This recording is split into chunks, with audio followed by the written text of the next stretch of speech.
Hi everyone, welcome to another episode of Convos with Sazón with yours truly, Cata Mejía. With me today is Alana Meraz. She works for the National Women's Soccer League, and she is also the founder and CEO of Latinx in Sports. Bienvenida, how are you? Muchas gracias por tenerme. Happy to be here. Happy to start off the week in the right mood. So Happy to be here. Thank you for joining me. I'm excited to dive in. To kick us off, tell us about you, titles aside, job aside, maybe your upbringing, maybe how that intersects with what you decide to pursue as passions, all of that stuff. Yeah. So a little bit about me. I am 28 years old. I'm originally from Yuma, Arizona. So I'm a Southwestern born and raised. Went to school at Arizona State. Went to grad school in Barcelona. Right in the middle of the pandemic, had to come home. And I'm what I call a first gen and a half, in the sense of my mom, by definition, is first gen. She got her college degree. She has done it all. But I call myself first gen and a half because there's a lot of experiences that I feel like I've done first. So I kind of not to discredit from her, but I'm kind of well, there's a lot of things I've had to also figure out. We've had to figure out together. But yeah, I'm really happy and really proud to be Latina. Like you said, I work at the National Women's Soccer League. I lived here in New York for almost 3 years. And I would say the reason why I have these passions really lies within my Mexican heritage and my culture, as you can kind of tell by the jersey we're wearing today.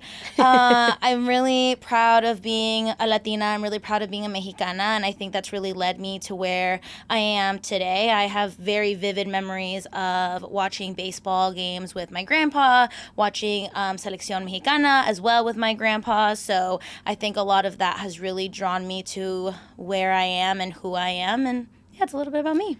Did you always know that you wanted to pursue sports in some capacity when it came to your career? I would love to say yes, but I think the answer is no. When I tell people I work in sports, they're like, oh, you must have played Little League. You must have been in Soccer Saturdays. And I am the least athletic person in the whole wide world. I can run. That's all I do. That's what I pride myself on. There's not an athletic bone in my body. Hand-eye coordination, no hay nada. So I don't think I always knew, but I will say that when I was going to choose my college degree, I had originally started a sports journalism degree because that's what my mom studied. She has a journalism and public relations communications degree. So I was like, okay, I want to be my mom. I've always looked up to my mom, and I knew that I enjoyed watching and attending sports. So that made the most sense at the time. And when I was a senior in high school, I was sitting in my English class, AP English, and I sat there and I was like, journalism is not for me. I don't want to sit and write for the rest of my life. And I always tell people, if I would have known journalism became social media, I would have considered it. At the time when I was in high school, Instagram had just started. So I don't think we really associated journalism to social media and what it would become down the road. Yeah. So Arizona State had just started a degree in sports business. I think they must have been 4 or 5 years in. And my mom said, business degree, you can use it whatever you want. It's really general, so it might be good for you to pursue that, and you can focus on sports, and maybe that's where it goes. And I feel as I started my college degree and as I learned a little bit more, I realized that this was a really viable option. I will say I didn't know it was a viable option, which leads into why I started Latinx in sports. So yeah, I would say I didn't really know it, but I think I was trying to see what I wanted to pursue. I didn't want to be a doctor. Mm-hmm. I didn't want to do physical therapy. If you ask my grandma, she'll say I should have been a lawyer because I'm really good at having arguments and I'm very defensive. That makes two of us. Yeah, but 8 years of school was not for me. Probably even more than 8 years, honestly. I was that's not the life I want. Even going to grad school was a rock and a hard place where I was I want to go, but oh my gosh, I still have to go to school. So I would say that it kind of just made the most sense when I thought about the things that I thought I wanted to do and also the things that I enjoyed doing at the same time. Okay.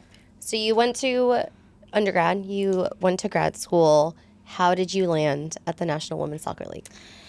Oh, man. So when I was in grad school, I started in October of 2019. I was supposed to be there, I want to say until June or July of 2020. obviously we all know in March of 2020, the pandemic happened. I was in Spain, and Italy got hit the hardest. And then after Italy, it was coming to Spain. So I got out as quick as I could. I vividly remember landing in Arizona on St. Patrick's Day, 'cause it was my mom's birthday. And I was sitting in my grandparents' house where I was born and raised, which was like very odd as like, what was at the time, 22, 23-year-old, where I was like, oh, this is weird. I don't really love this. But I was sitting there, and all the experiences I had in college was a lot of like events, operations, fan facing, and the NBA was in a bubble, the MLB season was postponed, and I was like, okay, I don't know what I want to do, I don't know how I'm going to get there. And I started learning about different people and like what they were doing, and all in all, back to Latinx and sports, I got my first job at the U.S. Soccer Federation in fan engagement. I was there for about a year and a half, and I knew that I loved baseball through and through, and I left U.S. Soccer to go to Major League Baseball. I was there for 2.5 years, and then recently I transitioned into the National Women's Soccer League about 5 months ago-ish, if I can remember correctly, and that's kind of how I ended up where I am now. I went from Arizona to Chicago to New York, and really happy to be here, but that's kind of all the things that led me to where I am today. I love that. What a journey. How would you say, and you mentioned it a little bit towards the beginning, how would you say your Latinx heritage has influenced what you do both within the aspect of sports as well as what you do for community building? I would say my Latinx culture really shines through because I think I'm very outspoken because I am a Latina. I think I'm very outgoing because I'm a Latina. And I'm definitely very loud because I'm a Latina. So I think for those reasons, I've really been able to hone in on my Latinx culture. And I think there's something to be said about finding like-minded people and wanting to appeal to Latinos when it comes to certain sports, certain teams, and everything that goes into that. And I think I've always thought of the Latino fan first, or really as a priority, because I am a Latina sports fan of any team or of any league. So it's trying to think about like what appeals to me that we think would appeal to others as a Mexican American, as a maybe first gen or first gen and a half, as I call myself, or a second gen. So I think I really try to put on like that lens to think about that fan base, because we do make up such a large part of sports fans, and especially U.S. sports fans. So I think that's really one of the ways that it shines through. And I think we as Latinos are very loyal by default. There's a lot of studies that talk about it. I think you and I could talk about it for hours about how, as Latinas, we are a very loyal people. And I think that also factors into it when trying to think about the community building and trying to think about how to appeal to others. So I would say that's some of the ways that my Latinx heritage comes through. And lastly, I'm a yapper. And I think by default, we all might be yappers. And I think there's something to be said that, I've hosted networking events. I've gone to networking events. And some of the best ones I've ever been to are the ones that are focused around Latinos, whether it's within Latinos that are in sports or just Latinas in general. I think, that's something that really shines through the community building aspect. I love that. Going back to your role at the National Women's Soccer League, what exactly do you do? And it's a two-part question. That's number one. Number two, how would you say you've been able to enter all of these big name corporations, or not corporations, but organizations? And I ask that specifically because I'm sure there's somebody out there who has a dream of joining maybe the organization that you're a part of, or one of the ones that you were previously a part of, but it may seem daunting because it is so big. So any tips you've learned along the way? Yes. So first off, my role is manager of media partner promotions. So I am responsible for our relationships and relationship building with our media partners, particularly those that are third-party media partners and those that fall under social. So I work with companies like Just Women Sports, The Gist, Overtime, The Skim. So kind of focusing on those partners and those media companies that are responsible for reporting about our players both on and off the field, and are also helping us to appeal to a larger fan base. The Skim is a perfect example of that. They are for a lot of like moms, millennials, and I think that's so cool because they're not a usual sports media company, but we're the first sports company they ever partnered with, and they believe in our mission, we believe in what they're doing.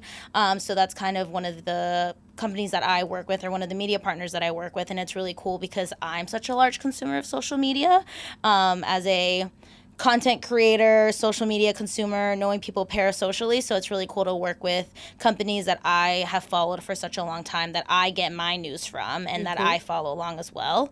And I would say my tips for entering these big companies or really entering the sports industry in general is networking. And you're going to probably hear me say this a lot, but I'm a huge believer in authentic networking. And I say that in the sense of, I think 1 or 2 conversations can lead to a lifelong friendship. I am a perfect testament of that. People that I've met during the pandemic on a Zoom call are some of now my closest friends. One of my mentors, her name is Josephine Martinez. She works at the NFL. I met her in 2020, if not early 2021, and we definitely didn't live in the same place. She lived in New York, I lived in Arizona, and now I'd say she's one of my closest friends and someone that I look up to. And it all came from one conversation. She was very kind and sat in on a panel for my nonprofit, and it was conversations here, emails there, seeing each other at events once I moved here, that I've been able to develop such a great friendship with her. And I think there's something to be said about having those relationships and tapping into your network when it's needed and the value of building it. It would be surprising for me to say I was terrible at networking when I was in college, but it is true. I did not, I went into my internships, I got the job done, I left. And it wasn't that I wasn't talking to people, but I maybe at the same time wasn't asking the right questions. And I almost feel like in the pandemic, I like backtracked and I was like, oh my gosh, I know people that work at the Phoenix Suns, at the Arizona Diamondbacks, but I didn't develop a relationship with them when I was there. And now I'm like trying to tap into in some sort of way and not only reach out to them to see how they're doing during the pandemic, but also wanting to learn about what the sports organizations and what the sports industry looks like from the inside during the pandemic. And those people are incredible. They answered my emails, they answered my Instagram DMs, but now I harp on it because I want people to learn from, I wouldn't say a mistake, but maybe from a skill that I didn't develop until one could say it was a little too late or just later on in life when I wish I would have developed it sooner. So I would say that the biggest way that I feel in my experiences I've gotten to these organizations is through networking and through having those relationships, because you never know, a coffee chat in 2021 could turn into a job opportunity in 2025. And I would say I'm a huge testament of that, and I think I'm proof of that in the sense of I've been able to not cash in on my relationships, but more so I've been able to tap into my relationships when I wanted to find that next opportunity, when I wanted to work in baseball. And I'm very fortunate to have had people in my corner that were looking out for me, that were sending me job postings, that were helping me prep for interviews. And it was all because of conversation I had years ago, because we had built an authentic relationship where when I first reached out to them, it wasn't about wanting a job. It was about, hey, I want to learn about you. I want to know what you do. And I think there's so much value in that. Like, I take any and all LinkedIn messages that I have, any and all Instagram messages that I have. It takes me a little bit sometimes. You know that. But I will, of course, get back to them because I know the value. And I know that even now to this day, I reach out to people on LinkedIn because I want to learn about what they do. Like, I want to see what the FIFA World Cup looks like. I want to learn about what it's like to work in the beauty industry, like Sephora that's partnering with the Toronto Temple. Like, things like that I want to learn about. And it's not even like, oh, I'm looking for my next job. It's like, I just want to be tuned in. I just want to keep on learning always. So trying to find opportunities like that, I think, are so important as well. I love that you emphasized authenticity through it all, because I mean, I remember when I was starting out, granted, very different industry, but when it comes to networking and building relationships, it doesn't matter the industry. At the end of the day, you're dealing with another human being, and it can get very transactional. We're all people at the end of the day. Exactly. So really thinking about it as like okay, how do I get to know that person? Not because I'm going to ask for something. Not like hey, how are you? By the way, saw this posting, and it's like you didn't even take the time to actually get to know them aside from what they can do for you. So I love that you mentioned that. Curious to know as well, you know, now having been a part of the sports industry for a while, what is your point of view in terms of the disparity between fan support towards women's sports versus men's sports? And correct me if I'm wrong, is it moving in a direction where I wouldn't say it's completely equal, but it is starting to balance out in a way? I definitely think it's starting to balance out, and I definitely believe that it's almost in some sort of way easier to be a casual sports fan of a men's league or a men's team because there's so many of them. And I feel like when you look at women's sports, because we are smaller, it's almost maybe harder for those casual fans to be into a NWSL club, into a WNBA team. Like, before the Caitlin Clark effect, I don't know if there was as many WNBA fans. I would say I was a Mercury fan because I loved Diana and I loved Brittany Griner. Like, I loved them because I loved being from Arizona. But I think even I could sit here and say that when I was growing up, I don't think I was fully aware of what women's sports looked like or the women's sports landscape until I started looking for that information. I started pursuing that information and trying to find out more about the teams and the leagues and the clubs and all things women's sports in general. And I think it's probably has something to do with the coverage that they had, maybe the social media following that they had, because NFL teams, oh my God, they've been around A, forever, but B, they have such a following. They have so many fans, and the same could be said about MLB teams, NBA teams. So I think we are trending in the right direction, and I think because they are getting more stories out there and we're getting more coverage. I mean, the women winning the World Cup for the U.S., I think sent it into a large spike to have fans and to have people following women's soccer, and that was great. Do I think there was a drop-off after that point?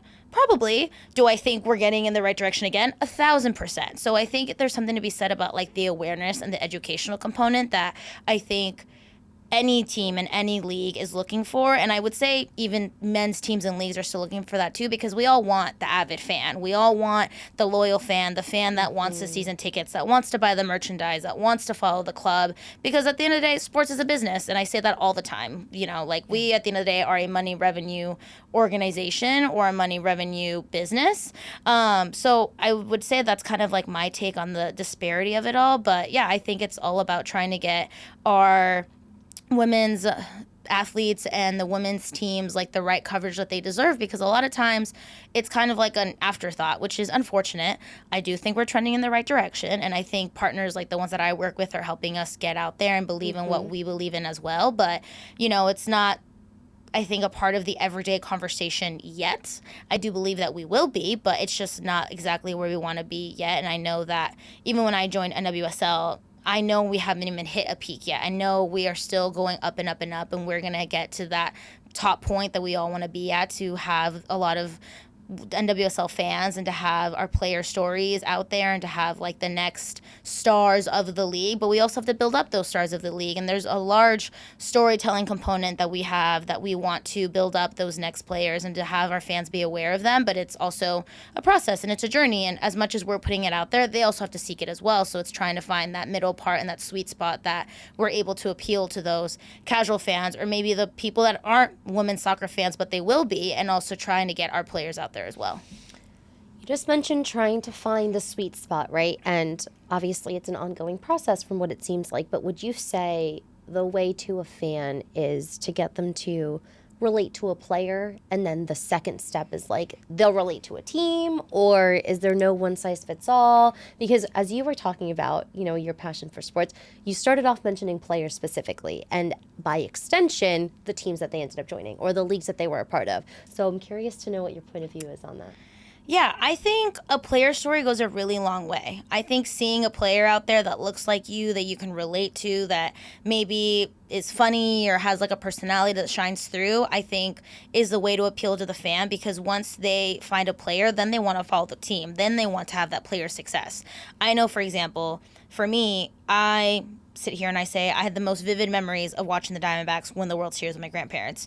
I do, but I also know that in grade school, somewhere along the way, I kind of dropped off being a baseball fan. I don't know if it's because I was in school more, because I started doing sports or whatever it was, but I feel like somewhere along the way, I kind of forgot the Diamondbacks were the Diamondbacks. And there was a player, his name is Gerardo Parra, and he was an outfielder for the Diamondbacks. And watching him play made me fall in love with baseball again. I would never switch my affinity apart from the Diamondbacks. Let me say that right now. So it wasn't like I was ever going to be like, oh, like when he went to the Nationals, I was like, yeah, sorry, still love you, still follow you, still want what's best love for you. From afar now. Yeah, he won the World Series with them, and I was like, baby shark, love that. But, you know, I will say that he helped me fall in love with baseball again, yes. And I'm fully aware of it. So I would say, and I mean, even when I talked about the Mercury, I loved Brittany, I love Diana. Like, those are the reasons why I love the Mercury, aside from just being there. But I also can sit here and be like, I love Breonna Stewart, I love Sabrina. Like, I love oh my gosh, Natasha Cloud. Like I love the Liberty, not only because I live here, but even if I didn't live here, I think I'd still love them just as much. So yeah, I definitely think that there's players, especially now when players are so accessible. Players have their own TikToks, they're making their own content. Stud buds just became a thing as well. Like things like that where like you are seeing the players shine through, and you're seeing them not just for how good they are on the court, but also for who they are, what they like, what is the pet's name, what kind of pet do they have? Do they have a dog? Do they have a cat? Like, are you into sneakers? Do you like fashion as well? Like, I mean, I think Unrivaled this summer in Miami really showed us a lot about these players, because it was 3 versus 3. It wasn't the full court. It was Shout out Tish. Yeah, exactly. I love Tish, love her so much. But like things like that where it's like their personality shine through because A, that league is in a lane of its own, but B, because they were letting their players shine through. They had the Sephora Get Ready room, and you're seeing these players put on makeup and trying beauty products just like any of us would on any given day. Yeah. So yeah, I think for me, player comes first and then the team. Agreed. I would be a hypocrite if I didn't say that I will ride or die for the Arizona sports teams for the rest of my life because I'm from there. Yeah. So I'm sure that also plays into my team and my player affinity. But I do have to say that the ways that I have become a transplant fan is because of the players that I've encountered through being in New York or through living in Chicago. I was talking to one of my friends the other day, and she was like, if you could take someone to the Bad Bunny residency, aside from your boyfriend, who would it be? And if it was like a player or an athlete. And I said Francisco Lindor, because I love him. I love his family. I love his kids. I love how authentic he is on the field. And I think, going with a Puerto Rican would be like a whole other experience that I would love to see, first of all, because I've never been to Puerto Rico, and I would love to experience Puerto Rican culture. I'm manifesting that for you. Me too. It's such a treat. Me too. And I would love to see Puerto Rico through a Puerto Rican. And I love the Mets. I love the Diamondbacks more. I live in Queens. I love the Mets. You know what I'm saying? So but I love the Mets because I love the players that are a part of them as well. So I think for me, it's definitely player-driven versus team-driven when it comes to teams outside of Arizona, I think is the most simple/complicated way of putting it. But I do think for the new fans, once they find a player, then the player makes them want to follow along and makes them invested in that team performance, whether it's like getting into playoffs. Did you win against so-and-so? Do I want to go to a game because maybe I have some extra time this weekend and I want to go see a baseball game or I want to go see a WNBA game? I think so, for sure.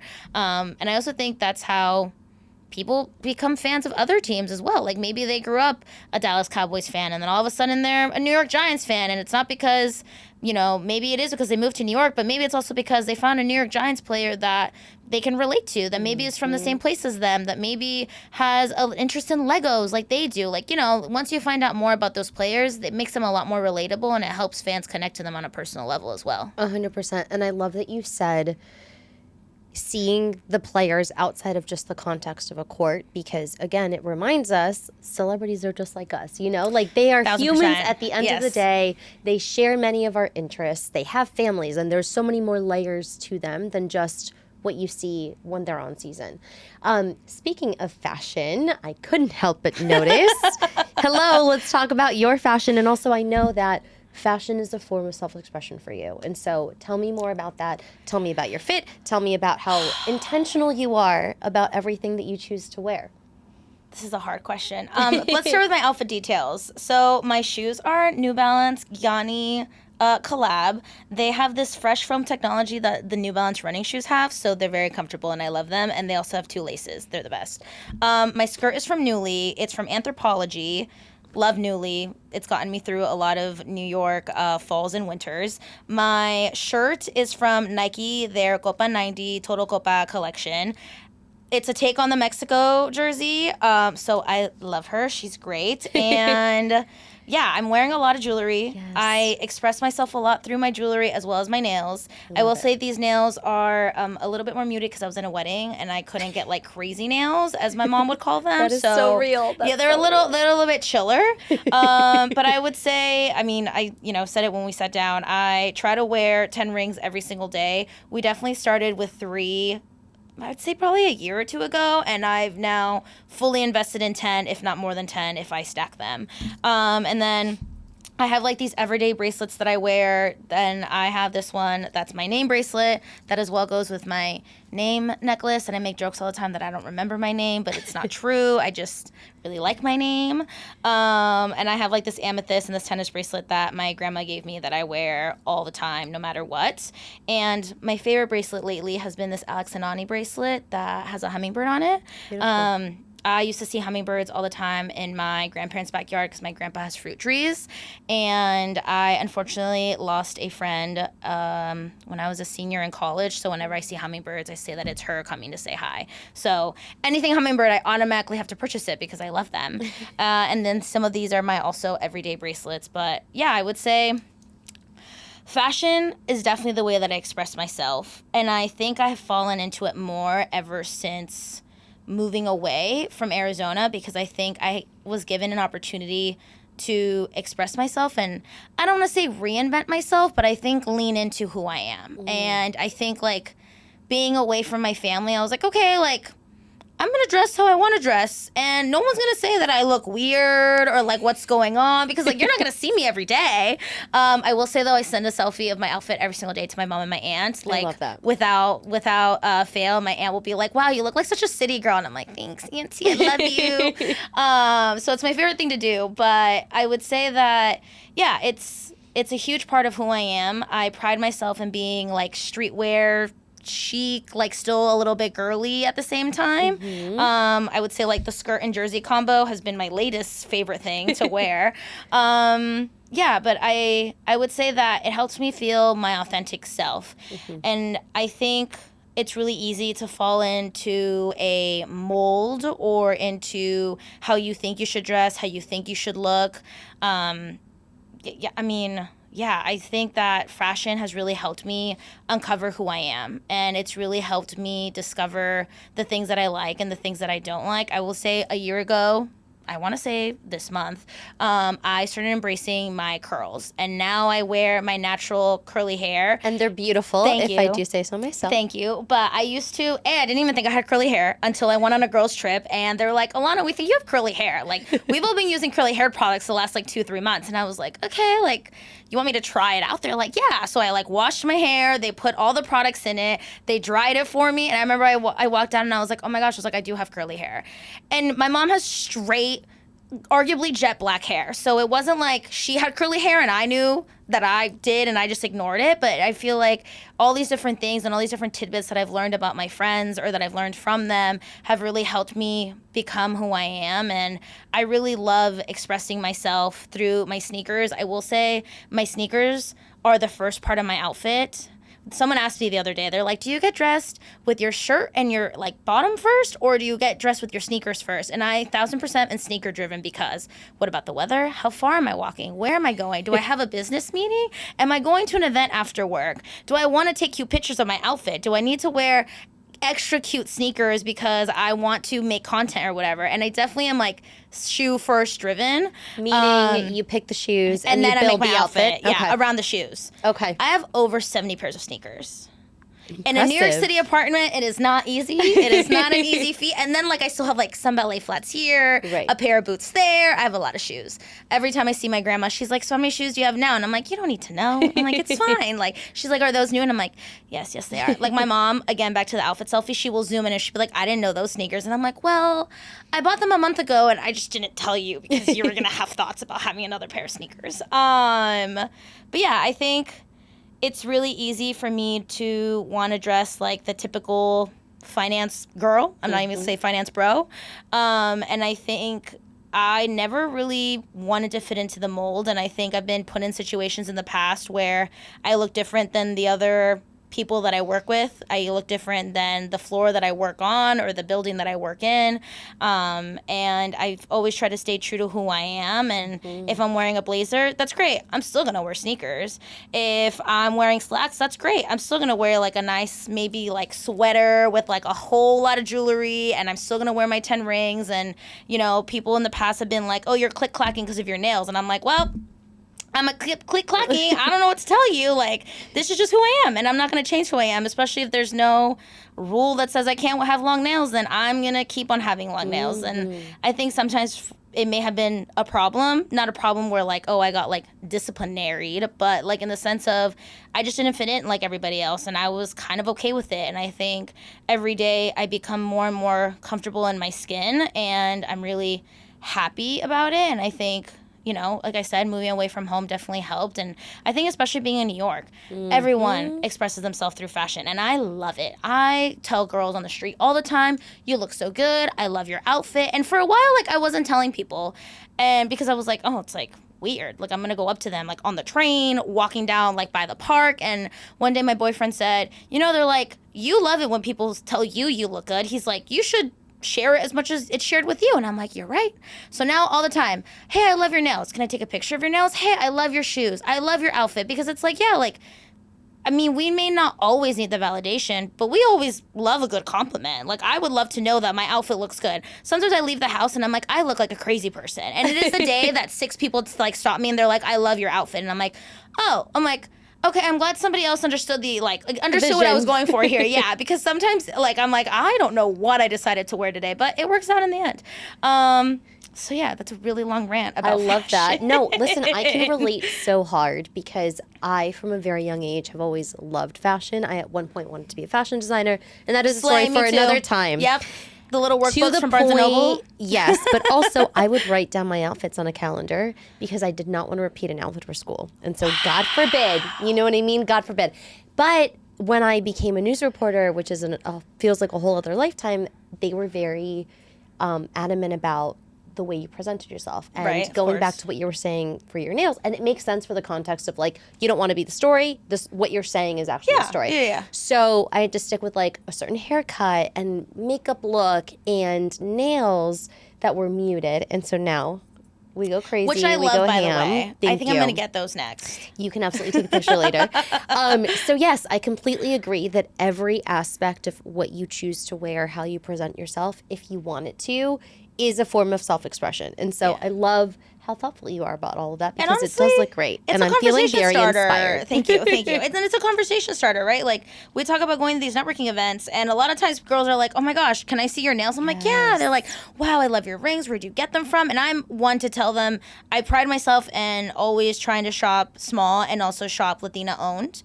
I particularly am a very large fan of 8 a.m. jewelry and my Brelitas, and I'm the first one to be like, you like my rings? Here you go. Send them the Instagram. Same. And I'm like, I'm huge. I don't gatekeep. yeah, no, do not gatekeep. Ask me more questions. I would be more than happy to tell you all the different places where I got my things from. And I think, yeah, it's definitely, if people make it a distraction, that sounds like that's a them problem. Absolutely. Like, it's not a me problem. Like, as long as I look presentable, I slay. Like, I may, I may look presentable. I know I look presentable because I came to work today. And if you don't think I don't look presentable because I'm not in a mini skirt and knee-high boots, that sounds like a you thing. Yes. Maybe you should consider wearing slacks and sneakers and you'll be more comfortable. I don't know about you, but, like, that sounds more comfortable to me. Yes. No diss to the girl that wears mini skirts or knee-high boots or also, like, you know, dresses to work every single day. But if it's a problem for you, that sounds like it's a you problem. 100%. You also mentioned, as you were talking about, you know, your relationship with fashion and how much you love it, that you've been in situations where you felt like you couldn't fully express yourself, right? Or you were limited by certain choices. What other challenges have you faced, whether it's within the context of the industry or just being a girl in an extension of corporate America that you've had to overcome? Or even if it's maybe you were the only Latina in the room. So there's a couple of things that I could think of. One, I was the only girl in my grad school program. Oh, wow. Yeah. I want to say there was 20 of us, maybe 18. That was shocking because I had been very fortunate to be surrounded by other girl interns, other girl coworkers, girl bosses, like female bosses. Yeah.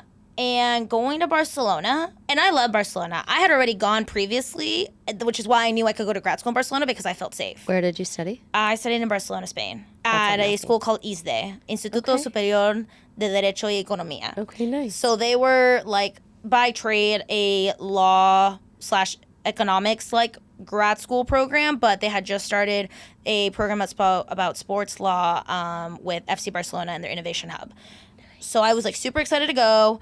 Very typical Alana. I had one idea in mind. I got very stubborn. I only applied to one place. And my mom was like, you're crazy. And I was like, well, did it work out? Yes. And we showed up. I had nowhere. I didn't know where I was going to live. Also, she was not having it that day either. She was like, what do you mean? She's like, you haven't found an apartment or like a door. It was fine. We figured it out in the end. It all worked out in the end. Would you say you're type B? Okay, but yes. In certain things. And and it's not a bad thing. Yeah. Let me be clear. I don't think it's a bad thing either, but I definitely am type A when it comes to certain things. Like, I am type A, like, when it comes to taking pictures. I am type A about the way that, like, flowers look. Like, I think when I retire, I'm going to become a florist because I love making floral arrangements. I think I'm type A about very certain things, and there's some things that I'm type B that I'm like, it's all going to work out. And it's like, it will. Will it be a little bit stressful when we get there? 1,000%. But like, it will work out. And that keeps life exciting. Yeah. It's all about choosing the hills you die on. I'm very pick your battles. And finding where to live was not a battle I was trying to do while living in Arizona when like the time difference and all things. Anyways, I digress. So Barcelona. You picked it. I picked it purposely. I wanted to go there. I loved FC Barcelona. I loved Barcelona when I studied abroad there for a week when I was in college. And I was like, I want to go back. So I got there, and it was great, but being the only girl was very stressful. And it was very hard because I hadn't encountered that in the past.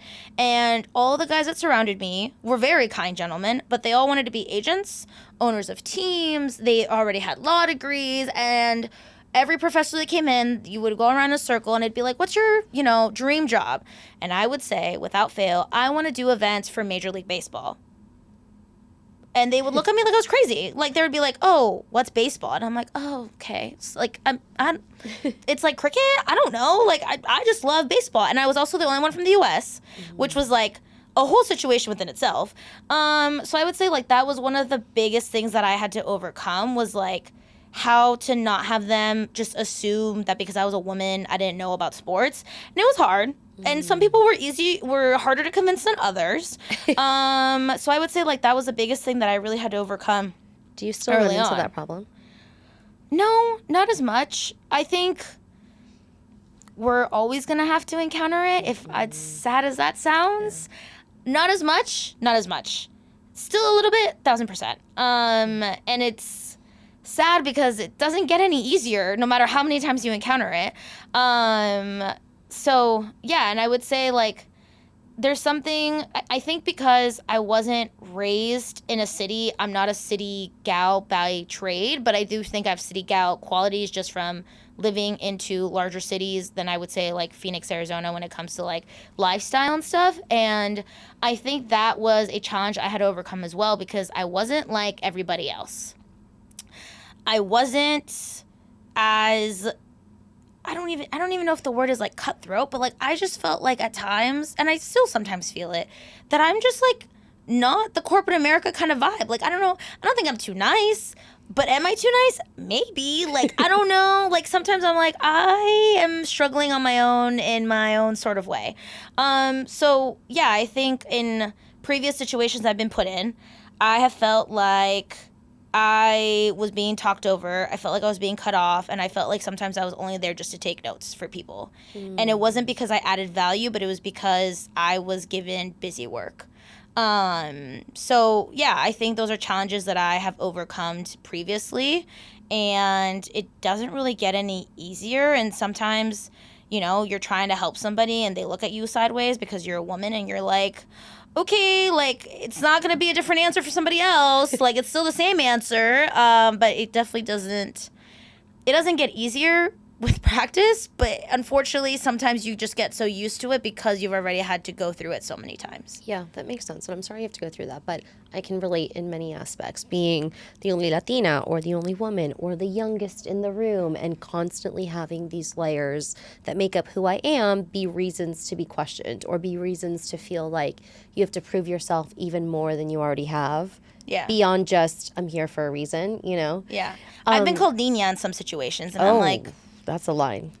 And it's like, it's not offensive, but I'm also like, but I'm at least, when it's happened to me, I was definitely over the age of 22. And I was like, I mean, I'm younger, but I'm not a girl. Like, I'm not a small girl. Right. So, Yeah, it just happens. Let's talk about Latinx in sports. I know that you've mentioned it, but what exactly is it? What inspired it? What are you hoping to do through it? Yeah. All the things. So we've talked about it a little bit, like you said. But I started Latinx in sports in October of 2020 when I was sitting in Yuma, Arizona, in my grandparents' house, and it started as an online community. And I started it because I wanted to network with people that looked like me, were like-minded to me, and were relatable, that worked in sports. And I wanted to learn about the different places and the different things that I could do within the sports industry. And during Hispanic Heritage Month, during the pandemic, I took it as a personal project to highlight one Hispanic, Latinx sports professional that was in the industry to just like give them their flowers, amplify them. Honestly, it was also a way for like me to meet people and like to kind of get my foot in the door and to figure out how to network with them. And when I was trying to find these people to highlight, there wasn't any lists, there wasn't any other organizations, there wasn't any like reference point to find these people. And quite frankly, they were a little hard to find because I was looking for them in like Twitter and like LinkedIn days. So like unless you were outwardly saying you were Latino, it was a little bit difficult to find. But once I found 2 or 3 of them, they knew 8 more. Those 8 more knew 10 more. And that's kind of how I came about these different people, to the point where like people were sending me people and like nominating them. And I'm like, you're giving a lot of credit to a girl that is like, has never had a full-time job in sports and is really just doing this for like the vibes and to meet others, really at the end of the day. So when Hispanic Heritage Month was over, I had highlighted 31 incredible people and had also met them through DMs, through Zoom calls, whatever you want to call it. And when the month was over, I felt so empowered and validated to be a Latina that wanted to work in sports that I wanted everybody else to feel that way. And I also was like, you know, this conversation is not just Hispanic Heritage Month, because as I tell people, I'm a proud, loud and proud Latina any day of the year, every single day of the year. Amen, girl. So why are we only talking about this for 31 days? And I did this highlight, and all the people that I had messaged or discovered through this way, I put them in one really big Twitter group, and I said, hey, if you're interested in having a call about this and to see if we can take this one step further, please fill out this doodle poll and like we'll schedule a call. It was a Thursday, again, sitting in my childhood bedroom, and I'm sitting on this call, and I had made myself like a pseudo laptop desk with like a cardboard box, I remember. And I'm like trying to figure out how to blur my Zoom background. And when we had this call, we had at least like 25, 30 people show up. Wow. And they were people that were senior directors, managers, VPs, like people that were up there that had been in the industry far longer than I had been, with full-time jobs as well. And they were all so supportive of what I was doing, about what my idea was, because I was just like, hey, like, how can we make this a regular thing? And from there, we started doing monthly networking calls and monthly panels. And the more people that found out about it, whether it was because we were posting about it or because it was through word of mouth or through people inviting other people, we ended up really just having this amazing community. So the rest of 2020 into 2021, it was all virtual events. And then in 2022, we started doing in-person events. And our first in-person event was at SoFi Stadium. Nice. Shortly after they had hosted the Super Bowl, we had like a stadium tour and happy hour. But the best part about all this was that these people that had highlighted and that had reached out to me believed in what I was doing and wanted to support me, figure out how to help, referred other people to me. And I'm a very large believer that if you can see it, you can be it. And that's really what is at our core to this day, and what all of the content comes back to, what all the programming comes back to, is like, how can we give people these flowers and how can we amplify them even when it's not Hispanic Heritage Month? Because we should be talking about this all the time. Just like we should be talking about Pride all the time. We should be talking about Black History Month all the time. Like, it shouldn't just be within these confined times of the year. Yes, it's great that during those times we are like elevating it a little bit more and we're doing a little bit more and we're investing in it more, but that doesn't mean that we shouldn't be having an event about Latinos in January or in March. Like, we should be having it all the time, because we should celebrate our culture all the time, in my opinion, or at least talk about it as well. So we did this event in 2022 in person in California and LA, and from there we really kickstarted other events in person. We had one in Phoenix, Dallas. We've had 2 in Utah so far, 1 in Miami. I want to say we've had 4 here in New York City, and we are exploring continuously how to enter new markets so that we can offer these opportunities, not just online, but also in person. We have also now become a nonprofit, which is like really exciting. Beautiful. So things really just snowballed to the sense where I remember I made the social media account. We had no logo. I had no plan. And I was just like, this is for us to network and just to meet one another over Zoom calls. And then it became, well, you know, if we want to work with you, like, are you a company? Are you a for-profit? Are you a nonprofit? And when I was going through the process, my goal was never to get money out of it. Like, my goal is not to make money off of our community. My goal is just to provide these opportunities to others. And yes, people to donate to us and to want to partner with us and to donate tickets or suites or money to help us provide these opportunities. But it was just to have us grow and to help us continue the mission that we're doing. So it's been 5 years now. Wow. Congratulations. Thank you. And in those 5 years, I think we've created such an incredible community. And this is the second part. This is the answer to the second part of the question. We've created such an incredible community. And now I want the next 5 years to be about developing that community, providing educational resources, helping us elevate to the next level of our personal journey, of our professional journey, of whatever we want it to be. Because I think now that we have the people, it's like, how do we help us get to that next level? And I will say that now that I've been working on sports, I feel like I kind of have that answer. Because when I started too, I was very like, this is the blind leading the blind. And there was no ERGs at the time, you know, like I learned about ERGs way after I started Latinx in sports. And, you know, now we have more ERGs, which is great. Now we work with ERGs as well as just working with clubs in general. But it's been really amazing just to see the journey that we've had. So now what I would love to see and what I hope to achieve is to have chapters around the country, to be able to have ambassadors or chapter leaders that feel empowered to do these things on their own, because being a small team, a one-woman show, is great. But I also know that I want to empower others to take on these leadership opportunities, because I've developed so much through having this leadership opportunity that I want to be able to figure out how to give it to others. So maybe you're not your ERG lead. Maybe you don't have any experience yet in talent, and you don't have experience yet in like event operations or putting together events. But if you want to come and work on the events committee for LA, great. Run with it. Like, you are fully empowered. Like, if you believe in what I believe in and you have been a part of this for the last 3-4 years, then you know what to do. You know what our mission is. You know who we are. So I would love to see a day where we have more chapters, we're more chapter based, where, you know, communities and different cities feel empowered to do their own programming. And honestly, I would love to have like a Latinx in sports conference. Ooh.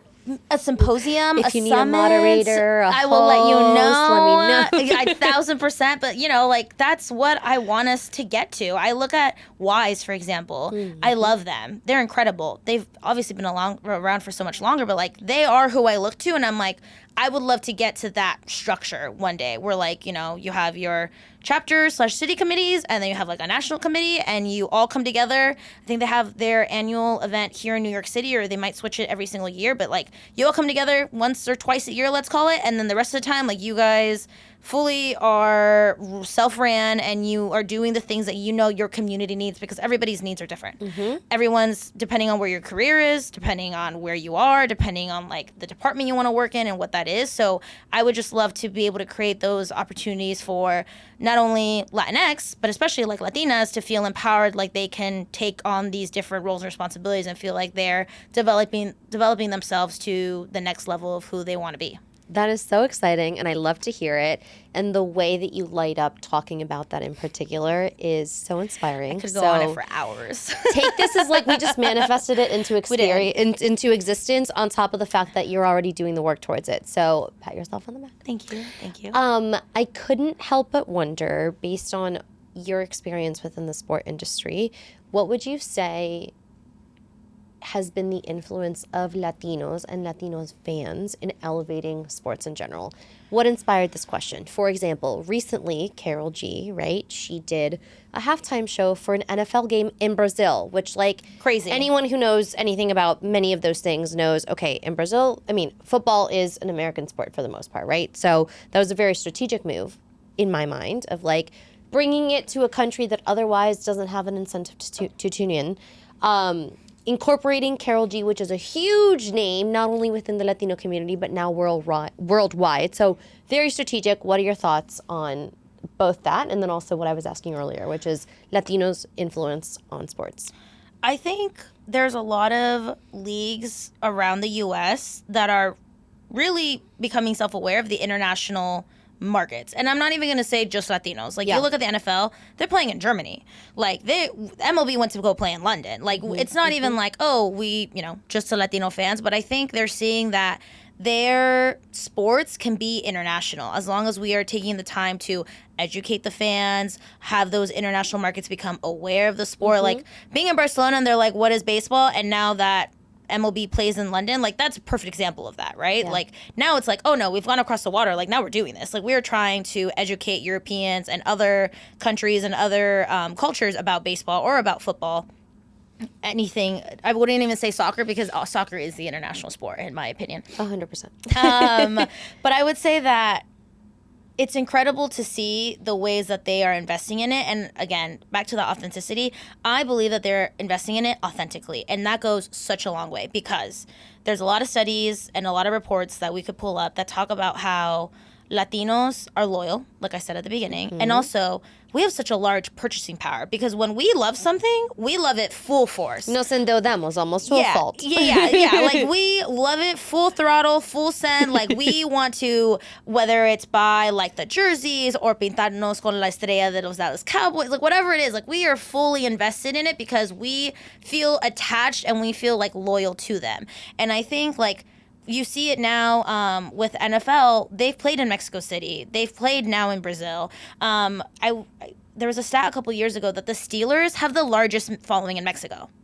It's not the Cardinals. It's not the 49ers. And maybe it's switched now. But I remember, like, a couple years ago, the Steelers had the biggest fan base. And that's crazy because I don't even know where they got it from, but I love that for them. Like, I don't know how they appeal to the Mexican market in that sort of way, but I would say that the effect that Latinos have on sports is so large, especially because, like, so many of our athletes are also Mexican and Latinos in general. Like, I want to say that MLB a couple of years ago, if not last year, said that more than 50% of their talent on the field was from Latin America. That's crazy. Qué orgullo. Yeah, but it's incredible. Yeah. Like, you look at the World Baseball Classic. We were just talking about it before we started recording. Like, they're now playing in Miami and Puerto Rico and Texas. And previously they played in Arizona. But, like, even like that the effect of the World Baseball Classic, I was in Miami in 2023 in March. And to see Puerto Ricans, Venezuelans, Dominicans, like, it was just incredible because I hadn't been exposed to those cultures in that sort of way. And obviously, like, they are so invested in baseball as well, and they're invested in their country pride and, the rivalries that they've had for years and years and years ago. And I think it's just incredible to see that Latino effect on it. And I think it's really made teams and leagues have to appeal to the Latino fan authentically because we can call we can. Like, if we can call bullshit. Yeah, and I just had a conversation. I just had a conversation a couple weeks ago, and it was about how a lot of people think that Hispanic Heritage Month is just Mexicans. Le ponen sombrero, papel picado, un taco, and we call it a day. And, like, I am Mexican. I am proud to be Mexican, but I know that Hispanic Heritage Month is not for Mexicans. Like, I know it's for all Latinos. And I think because of the Latino effect and the way that now more sports entities are paying attention to us, they're also now realizing, oh, it's not just like cookie cutter, one size fits all. We look at the Dodgers, and they have done El Salvadorian Night, I want to say now for 2 seasons in a row. It is one of their highest attended and highest purchased games the whole entire season. And that's because they've paid attention. They know they have a large El Salvadorian following, and they know how to appeal to the El Salvadorian fan. And I give them major kudos for that. So I think the more that teams and leagues start paying attention to Latino culture, it's only going to make them more successful, whether it's through viewership, whether it's through merchandising, whether it's through ticket revenue. Like, the more that they're able to appeal, whether it's to Latinos as a whole during Latino Heritage Night, or whether they do a lot more research within their cities about their key markets and see where their large following is from. Either way, as long as they do it authentically, they will prosper in it, I guess, at the end of the day. And I think there's a lot more people that are paying attention to it, and I also know that there's a lot more for us to come, but I do really believe that the sports industry is trending in a direction where they're not just thinking about their local market fan, but they're thinking about their fans, and they're thinking about their team on a worldwide level, especially when it comes to Latin America, because there are just so many Latin American sports fans as a whole. And I think that's something that's really awesome. And I mean, like you're saying it already, like Karol G being in Brazil was amazing. I watched the whole entire show on YouTube. But yeah, I mean, you look at Bad Bunny, he went to All-Star in LA. I want to say All-Star in LA was either 2022 or 2023, but like that was a huge deal. And that was before Un Verano Sin Ti, before DTMF, before all that. And he was already huge, but like he's even bigger now. And it's just incredible to see the ways that also like even music and culture and sports are intersecting as well, and trying to build those bridges through those like affinities, whether a certain musical artist is from somewhere or has a special connection to a certain place or to a certain team as well, and being able to tap into that. Because if you're a huge fan of Karol G, you might now be a huge fan of the NFL. You know, like that, trying to build that connection and trying to appeal to those new fans is something that's really important. And I think the sports industry is really getting that equation, let's say, the right way, and trying to appeal to those different fans. I love that. What would you say, and maybe this is hard to foresee, but what would you say lies in the future of sports? We have obviously these like big staple moments, right? The World Series, the World Cup that's coming up as well. But how are you seeing the industry change around big and small moments enough to kind of say, this is how it's going to keep progressing or not? I think we're leaning a lot more into the player stories. And I know we kind of touched about it when we were talking about the NWSL and trying to build up our players and get those new fans. But I do think the way that we're trending now is to show the players and to mic them up. Maybe not during the game, but to mic them up, you know, and to interview each other and to be able to show their authentic sides. Like was a large conversation, and I think it's going to pick back up again because there's a new episode coming out, but about like the summer I turned pretty. Team Jeremiah or Team Conrad. And like there's players that are calling their wives and they're like, am I Team Jeremiah or Team Conrad? And you hear their wife on the other side, they're like, you're Team Conrad. He's like, Team Conrad. So I think there's like a large shift, and I feel like it started a while ago, but there definitely is something to be said about player marketing and trying to build up the players, because you know, that's how when the players and the musical artists like switch jerseys, when the musical artist is performing in their city, and then it's like a collab post and like, look at what's going on and how cool it is and things of that sort. So I think that's somewhere that we're trending for sure. And I think it's just really cool to see overall. Yeah. And I think it almost goes back to the basic nature of sports, which is a team is only as strong as its players, and therefore the more that people know about the players individually, the more affinity that they'll feel towards the bigger organization or the team. Another trend I've also been seeing is the crossover of sports and fashion. So I think it is now becoming more of a fashion statement and a fashion piece, whether it's a football jersey, a baseball jersey, a vintage tee that you thrifted or that you saw at a garage sale. Again, what I'm wearing, which I think is just because that's the world that I live in. But I think that's something that I've also seen a lot more, where teams are now not only making it for the avid fan, but they're making it for the casual fan. And now we're seeking it out. Her name is escaping me, but she is a 49ers, I think he's still at the 49ers wife. She created the jackets for Taylor Swift and herself and other wags out of like jerseys from their significant other, and now she just made a WNBA line. So like those things, I think teams, and especially like the Fanatics of the world and like the Urban Outfitters and everyone else, is now paying attention that fashion and sports are intersecting. And I think we've known it for a while as like someone that's more in tune with it, but it's really cool now to see that we are now moving away from the pink jerseys with the sparkles with terrible cuts, because I hate women's football jerseys. Hate them with a passion. I am the first one to buy a men's styled t-shirt. Like I'm like girly pops, like not every girl wants a crop top or a sleeveless shirt. I'm so sorry. But I do think it's been really cool to see the way that now, I mean, I don't know if you saw it, but they made a tropiqueta, which I want. Yes. The tropiqueta that they were selling in Brazil, which hopefully they put it online. But you know, things like that, where like now it's no longer about the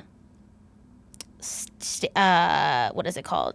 The stereotype fan. Now it's about any fan and about women's sports fan. And again, we're now appealing to the women's sports fans. And I think even maybe that is the biggest trend of all, is that now we're listening to the diverse fan bases, like we talked about with, you know, how Latino impacts. And I think that is also so important because women are the head purchaser of the household. There's a lot of studies, again, that back that she, as in the wife or the head of the household that is a female, she makes the most financial and a lot of the purchasing decisions and all the financial decisions. And like, that's huge. Like you want the head of the household to want to buy her and her family NFL pajamas for Christmas, for their Christmas card. Like, you know, like what I'm saying? So I think now the biggest trend is also the ways that sports teams and leagues are just appealing to women sports fans in an authentic way. Again, not in a BS kind of way, but in an authentic way, because they want to tap into that fan, whether they're the household who has a husband and who has kids, or even if they're a single girl in college that wants to go watch her college football team or the pro team in her state to go to a game. Totally. And I will say that the intersection of anything in fashion, but especially sports and fashion, is so big because now, similarly to concert culture as well, like it is a statement, whatever you choose to wear. It's all about the merch. It's about the merch. And that's also what you wear. Exactly. Your fringe pants that I saw recently. Yes. So yeah, I 100% see that. And then also seeing sports players collaborating with fashion lines or at Fashion Week or all of these things, which again adds to the layers of like who they are beyond just players themselves, but also tapping into their personal interests and how therefore they kind of bridge the gap with other fans and other industries. Yeah, like you see the Kith and the Knicks. Huge line. And now Kith has expanded their portfolio. New York or Nowhere now is doing collabs with the Yankees, with the Mets, the Knicks, like things like that, where it's like you're taking it one step further because you see the intersect, whether it's, you know, a local brand with the local team, but they're also just seeing the ways that it's a fashion statement. And it's so cool to see just the ways that different people are expressing themselves, and also the way that it has come into casual fashion and also high-end fashion as well. And like you're saying, like those athletes that are now the faces, like those tunnel pics, love. The way that sponsors are also getting behind tunnel pics, also love. So I think the biggest trend is really the way that fashion and sports and the way that it's showing even now more than ever. And it's so awesome to see the ways that they're expressing themselves, which go back to the first trend about player marketing. Yeah. Those players, how do they express themselves? Their custom sneakers or custom cleats, like cleats for a cause, I think has been like on maybe one of the first things where players were really able to customize what they were wearing on the field, and now they're being able to do it even more when they have Jordan football cleats, Jordan baseball cleats, and it's really awesome just to see the ways it continues to intersect. Let's talk about what is next for you. Whatever that may be, anything you are working towards. You already mentioned what that is within the context of Latinx in sports, but any inside scoops, any exclusives, any sneaker collabs, any jewelry collabs, we're speaking it out into existence as well. You know, I'm like trying to think. So we definitely have a lot of things excitingly happening for Latinx in sports. We're going to expand to a couple new markets coming soon, which is very exciting. Keep a lookout on our Instagram, LinkedIn, all those good things. But I won't say them, not to like, you know, tease anything too crazy. But I would say for me, as Alana Meraz, I would really love to continue storytelling and to continue documenting my fashion journey. And that seems like so I love that. Silly. No, it's not silly. Thank you. I appreciate that. But it seems like something so small because I already do it now. Like I did something a couple years ago, and it was called 31 Sneakers in 31 Days. And I wore 31 different pairs of sneakers for 31 days. And honestly, I might do it again because it was really entertaining. But it was also like, it helped me be really intentional about what I was wearing. And like, it also helped me like wake up earlier in the morning because I was like, oh, I need to get dressed and I need to record this video and I still need to make it at work by 9. I need to do all these things. And it was like almost like some sort of like helping me build my routine. So I would say like, I would just like love to continue making content and to do it authentically and to not overthink it because I am a chronic overthinker. And I know it. Yeah. Aren't we all? And you know, imposter syndrome, It's a thing. Like, you know, I'm not an influencer. I want to be a content creator, and I want to just be able to continue putting myself out there authentically and to do that in a way that doesn't feel so daunting and so overwhelming to me. And to stop overthinking it, honestly, more than anything. So I would say that's something that's really big. I'm also going to be running a marathon next year in Disney World. So that's what's next for Alana is marathon it your first training. marathon? It is my first one. Oh my gosh, whatever you need. I ran New York in 2023, so Funny not an enough, I noticed expert. that. So I'm doing 9+1 love it. to do 2026 New York. So I'm going to start the year. I'm going to start the year with a marathon. I'm going to end the year with a marathon, which is Big very year. exciting. I know. And it'll all be before I turn 30, which is like crazy. Which is also that's actually probably something that I like need to look forward into is like I'm going to turn 30 next year. Me too. Yeah, it's like, oh, this is actually happening. It's kind of crazy to think. But yeah, I would say that I just want to keep living authentically, and because I think for so long it took me so long to get here, and that's something that I really want to be able to do and to feel like I'm doing it in that sort of way. And I would say, you know, I've been very fortunate to spend so much time with family, and I want to continue doing that because I think for so long everything was like work comes first, work, and I want to say like over the last 6 or 7 months I was like, okay, work is work. But I mean, we talked about this even before we recorded. Is like I want to be who I am outside of my job, and I want to be able to grow myself outside of that, and to be able to be not just Alana that works at NWSL or not just Alana of Latinx Sports, but Alana, a proud Latina that lives in New York City. Alana first and foremost, and everything else is an extension of that. Yeah. But it's not who you are defining it. Yeah, exactly. It's not attributing my sole value as a person to my career, which is something that I think I've struggled with, especially early on. And maybe it's something that everyone feels when they're early on is like when they're first starting out, it's like, oh my gosh, my whole entire identity is my job. And I don't blame you because I think in part society is to blame for that. And I invite you or I challenge you to be more attentive to this if you haven't already. When you're meeting new people, within the first 5 minutes, you're asked, so what do? Regardless of the context, especially if it's not networking. I have had that experience as well. Yeah. It it's so makes you hyper alert. Honestly, Yeah. it makes you hyper alert of like, oh my gosh, what if I'm in between jobs? Yeah. What if I'm not entirely proud of my job? Or whatever the case may be. There's so much weight that our environment has put on what we do from 9 to 5 or whatever it is. So I don't blame you. Yeah, I'm going to be so honest with you. Even like the first question when you're like, who are you? Like, explain yourself. And I was like, Like, there's probably things I miss. Like, I miss that I'm a sneakerhead, that I'm a fashionista. Like, but, you know, because it's like, oh, my first instinct is just be like, I'm Alana. I work at the NWSL, and I'm the founder of Latinx Sports. And then I'm also all these other things versus the other way around. Yes. Of, these are all the things I enjoy. This is who I am. I identify as a sneaker fanatic. I identify as a maximalist fashion lady, Latina, and versus like, oh, I work in sports. And it's very real. That rewiring is real. Which leads me to rapid fire. Okay. We're going to have fun with this. Go-to sneaker brand. Okay, I think it's Asics lately, which I'm wearing New Balance. Oh gosh. Okay, wait, no. Okay, lifestyle shoes is Asics. Running sneakers have been New Balance. I have the last 3 pairs of running sneakers that I bought have been New Balance. So I would say that's like street style versus running sneaker. Those are my 2. Okay, if you had to pick one accessory that you absolutely cannot leave the house without, My what name is chain. it? Okay. I never take this off. I feel naked if I don't wear this. Like I could take off all these things, and she has to stay. Okay. She's the best. And like my mom and I and my aunt, we all have matching ones.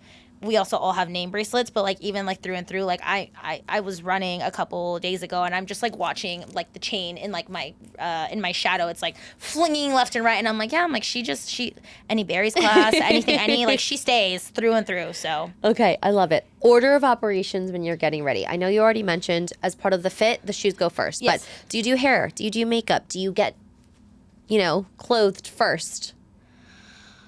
Does it change? So it's definitely hair first because, as you can tell, my hair is in a claw clip. Granted, I washed it today, but I mean, we had this conversation before we started recording. I was like, should I have it up? Should I have it down? And I mean, I'm glad it's up, don't get me wrong. But beautiful. depending on the day, like, she's either going in a bun, she's going in a ponytail, or she's going to claw clip, or she's going down. So I would say my hair definitely comes first because I feel like usually that can also dictate how much time I need to get ready, if I like need to go wash it again, or if I need to like dry it and diffuse it more. So I would say it's hair, and then makeup, which is very controversial because I know that some people are like, you have to put the shirt on first, but I'm so accident prone that I will end up with makeup on my shirt before I even leave. Like I have a lot of white t-shirts that have a spot remove my foundation. So I would say hair, makeup. You go pick the sneaker, and then I would say clothes, and then I put on the sneakers, and then I like leave the house. Huh. Okay. Oh, I forgot about jewelry. Okay. So this is like a fault that I leave my jewelry everywhere. Like I know, and I have gives me anxiety. no, and I have like little bowls. I have the little thing that you buy at the store with like the rods that yeah. I don't use that at all. So, and I bought this, I think it was from Five Below. I bought this like 3-tiered storage container, and that's the only thing that's worked so far. So every week I sit down and I organize all my jewelry. And I put away my earrings, and I put like there's even a section for earrings that I can't find the matching earring for because I'm like, oh my God, there's a lot of those. I also have a tendency to just like lose things for months at a time, and then they like reappear one day, and I'm like, oh, they're in my purse when I took it off one day coming home from dinner. It's still here, and I'm like, I'm always this is back to type B. I'm always like, it's gonna work out, it's fine. And there's been a couple times where I'm like, oh, I have to rebuy those earrings because someone's gonna. This ring, for example, my mom gave it to me. She got married in August, and I almost thought I was gonna have to rebuy it because the ring was missing in action for like about a month, and I was like, if I go to this wedding without this ring, I'm gonna hear about it later. Sorry, Mom, because you're gonna watch this. But like this did happen. I walked into Missouri and I was like, okay, I'm gonna have to rebuy this ring. Like I need to plan for it now, and she appeared, so it's fine. So that's the type B person in me. False alarm. So I would say my jewelry and then my clothing because I definitely have to make sure like if it's not all 10 rings, that at least 3 rings because I'm as you can tell, if you're watching this visually, I'm a fidgeter, so I need like rings to help me fidget during meetings / during the workday. When you are struggling to put an outfit together, where do you draw inspiration from? Honestly, either like my Instagram feed because I'm like, oh, I wore this. Let me just like change out the sweater and I know it looks good. Or I also just have like screenshots of like different outfits that I see like some of my favorite content creators wearing or that I saw like on a post on Instagram. So I usually try to like refer back to that is how I draw inspiration because I think if the outfit was good enough to post it, it must be good enough to wear it outside. So I try to like kind of remake it in some sort of way. I also gave myself this challenge over the summer to not wear jeans. And I have yet to wear jeans aside from one day.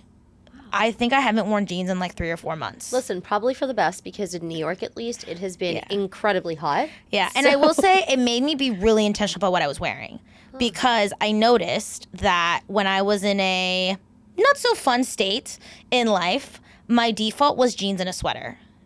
And I didn't like how I looked in the jeans and the sweater because sometimes the jeans were too baggy and the sweater was too baggy and I'd look in the mirror and I'm like, you did not try today. And you can tell you didn't try today. So over the summer, I was like, yeah, we're not doing this anymore. So I gave myself the challenge and I want to say I'm on like month 3 or 4 of, except for one day, because I will say a couple weeks ago I wore jeans and I was like, wow, I'm like, I held out for a really long time. But even now, like, I almost don't want to wear jeans, which is so odd because I love jeans. So that's like a random fun fact where I think it's fun and I try to obviously tie it in with content creation, but I think sometimes it's fun to challenge yourself to do something because it makes you try a little bit more or it also just like I think it like made me wake up faster almost in some sort of way because my brain wasn't so like t-shirt, jeans, sneakers, leave. Yes. It was like, oh, dress, t-shirt, sneakers, leave, or linen pants, sweater, t-shirt, like you know, like it was like I actually had to try, and no one was holding me accountable except for myself. But I was like, I can do it because I just have so many clothes, so much. So I really wanted to try. Never enough. Yeah, I never have enough. the issue of like a closet full, and I'm like, I have nothing to wear. Okay, so it's so funny when you were saying like the outfits that how you'd never wanted to repeat an outfit for school. Mm-hmm. I am chronically like I can't wear that. I already wore it, and it's like which is why we love Nuuly. Selfish plug for Nuuly. But I was so like, I can't wear the same. No, like I can't do it. Yeah. Okay, last couple of questions. Okay. The first one is, do you pick out your outfit the morning of, the day before? I fear it's the morning of, and I want to be a day before girly. I have so much respect for you. I do go to Barry's at least 3 times a week. Mm-hmm. 2 of which those days I need to go into the office. So those days I try really hard to do it the night before.